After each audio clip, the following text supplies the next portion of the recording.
Field recordings, 21st of February 2013. This is take 2.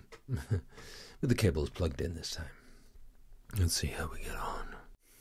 Hello and welcome to my new show, Left Field Recordings. That's the field on the left as you're standing in it, not the field on the left as you're looking at it. Okay? Good. Glad we got that straight. Who knows what's coming next? It doesn't seem to matter that the Prime Minister is not in the country. Instead, he's off flogging killing devices to previously supplicant nations that will soon overcome us with their spending power. And boy, we'll wish we hadn't made such a fuss about them coming over here not so long ago, stealing our jobs, stealing our culture, stealing our language, stealing our okay, well, we're past that bit now. It seems the leader of our nation is needed here at home just about as much as I am. Not that anyone would miss me if I went off to Asia as the front man of our national tourist industry, or had a go at egging on foreign governments to buy a nuclear submarine or two to keep our own economy above water.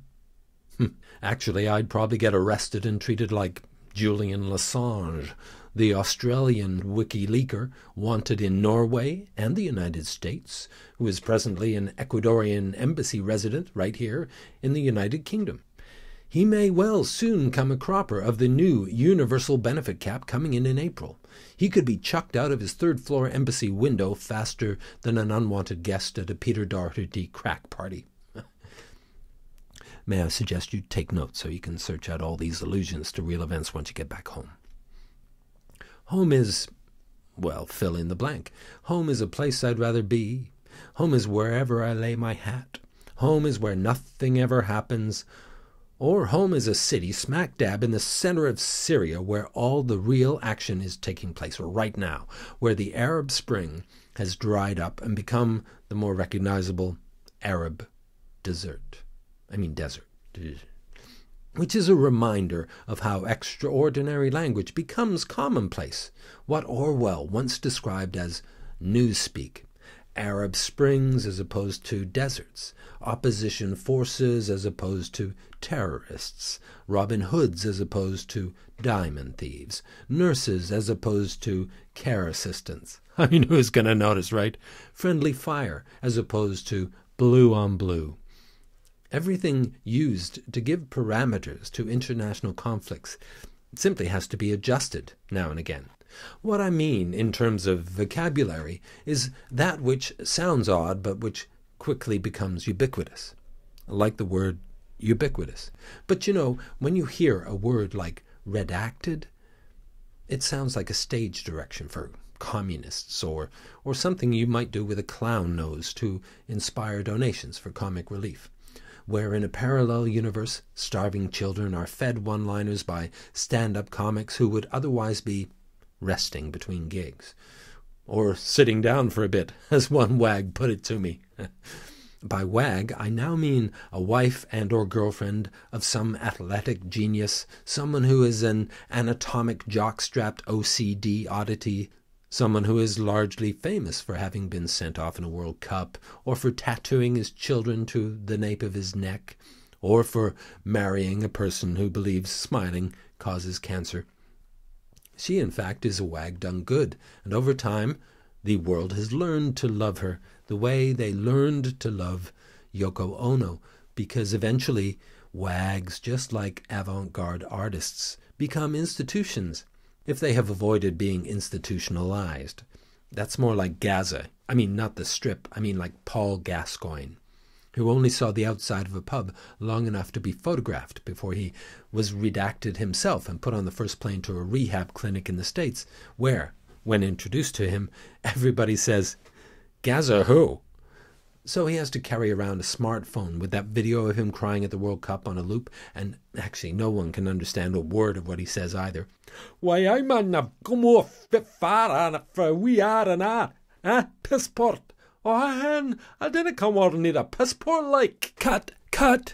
What kind of accent do you call that? Well, that's got to be like the worst accent I've ever heard. I can't even imagine where anybody on the planet would sound like that. Look, I'm sorry. It's not my fault. I mean, I'm not even getting paid for this. I'm a radio presenter. I don't do regional, okay? It's not my fault. I mean, listen to me. I don't even sound like a native anyway. What do you want from me? I'm doing my best here. Okay, he sounds a bit weird. Maybe that's why he ended up driving himself to drink anyway, because he had a funny accent and everybody, ridiculed him for it. I feel a bit complicit in that myself now, to be honest with you, now that you've made me self-conscious about making fun of him. But isn't this supposed to be humor? Yeah, it's supposed to be funny. That's the point. Now, stick with the program, okay? If you can't do an accent, say so. Don't try and read it out. You're just wasting tape. Well, I mean, digital. Anyway, somebody's got to go through all this stuff and edit out your mistakes.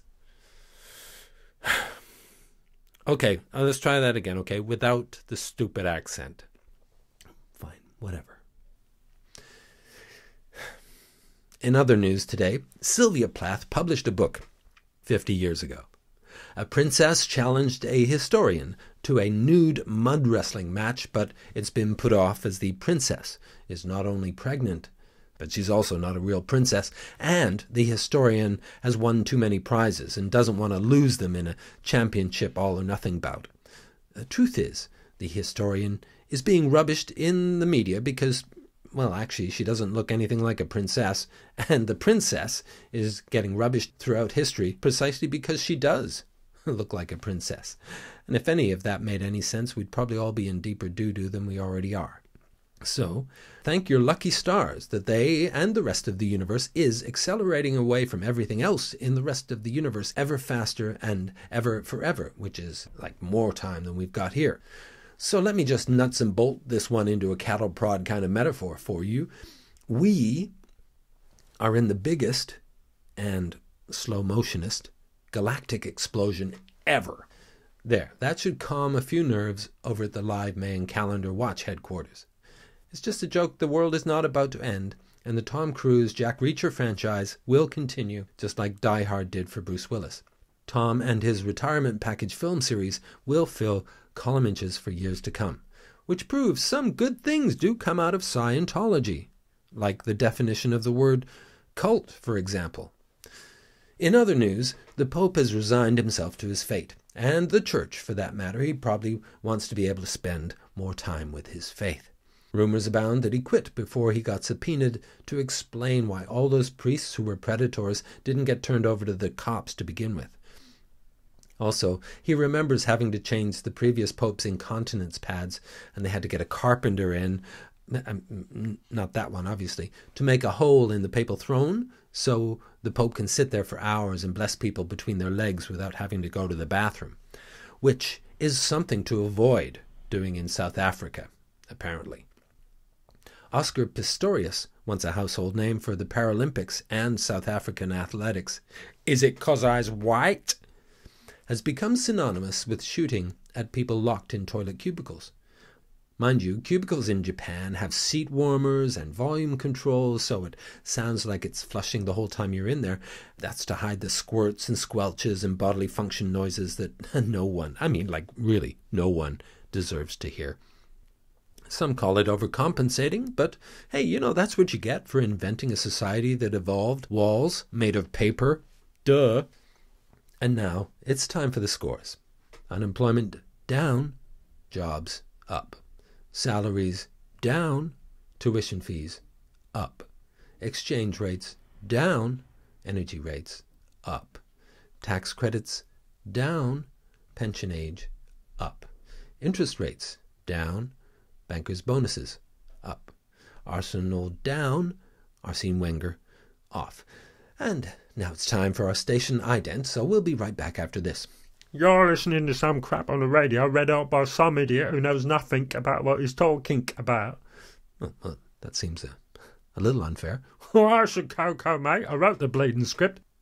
Well, I've been meaning to talk to you about that. Just get on with it, you great ape. Stop monkeying around with your King Kong-sized lovey ego and do what any self-respecting trained chimp would do, besides Tetley adverts, of course. Unless you want to end up in a food chain like Ed the Talking Horse. X. Right then, back to the news of the day. A flash mob lobby has formed in the lobby of the Vatican, where protesters are seeking to have Cristiano Ronaldo elected Pope, saying he is a direct descendant of Christ as proved by his Christian name in it, does exactly what it says on the tin, and he can make like any defence look stupid, which might come in handy when up against charges of covering up child abuse scandals. Meanwhile, rumours are still unconfirmed that cosmetic surgery for older priests is being paid for out of Sunday school collection tins. That could happen, right? Ronaldo refused to comment as he kicked a ball around his mansion, apart from insisting that we speak to his agent, and in Portuguese, just to make the point. So the jury is still out on that one, as it is in the case of Chris Huhne's ex, Mrs. Huhne. The jury asked the judge to clarify what is reasonable doubt anyway, to which the judge replied,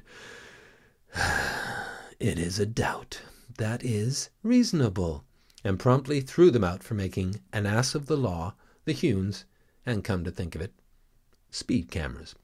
A large percentage of the population that can be bothered to do polls said that was good. We don't want tax on fuel, and we're willing to kill for our beliefs.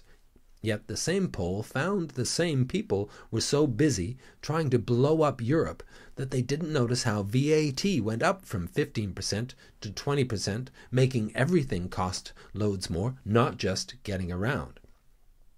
But of course, once we leave Europe, we won't have to get around half as much as we do while we're in Europe, because we won't have to go all the way over there so much anymore, for one thing, and we can focus our job creation skills on digging up our little island and moving it further out into the Atlantic to get away from all those funny foreigners who are hoping not to have another full-scale war that kills millions of themselves, and Russians, and loads of other people too who don't even live there. People in Hawaii, for example. And now, with some other reflections on this week's news, we turn to our cultural correspondent, the poet Andrew Still. Thank you very much. This is a poem. This may seem controversial, so this is a poem about politics. It's titled Ministry of Humour. Oh. The politician had in his head something jotted down. It was a joke he meant to tell to his friend, the circus clown. The clown was busy practicing his unicycle ride. He thought the joke was rather crude and said so to his wife. Mrs. Clown said with a frown, "That's no joke at all. It's just a promise made in the spring that will be broken before the fall. I'll tell my mate, the well-known witch, of this unfunny man. Perhaps a charm shall cast his way to foil his punning clan. the cunning plan." The witch was next to hear the joke and wasn't very pleased. "I'll tell the priest, if not police, this bad humour must be seized." The media got a hold of it and made a headline of the joke. "Her Majesty says she is much dismayed," said some spokesperson sort of bloke. "With horses found in Iceland and pork in halal burgers, with the poor and disabled put upon. This is no joke," said the social service. "It qualifies as more than bad, for we are all its butts. A joke like this has no punch to line. It insults everyone, including us." The politician was rather vexed at this reaction to his quip. "It's all the fault of that unpaid intern. Someone see that he is whipped." To which his staff then turned about to set the fellow straight. "We're all unpaid, you expensive lout," and called him such an ingrate. But luckily the worst was not the things he'd said in jest. His joke was quickly overtook by the government being in such a mess. For all Parliament likes to stand upon the shoulders of the poor, and at the expense of those bottom dwellers, they'll be dining out forevermore. Well, thank you for that little reflection on modern life. Now back to our regular program. So, there's only one thing for it, ladies and gentlemen of the listening age. We are tuning in and dropping off, dumbing out, and getting ready for the next installment of Splash, the reality diving TV show. So get your fingers on your phone ready to text your answer to this question. Should Tom Daly shave his legs like all the cyclists do? Yay or nay, it's up to you. Democracy is alive and well, although it seems to have got lost temporarily down the back of the armchair. And with that in mind, it is time to bid a farewell fondue to this and all things cheesy. My name is Mac Dunlop, and who knows what's coming next.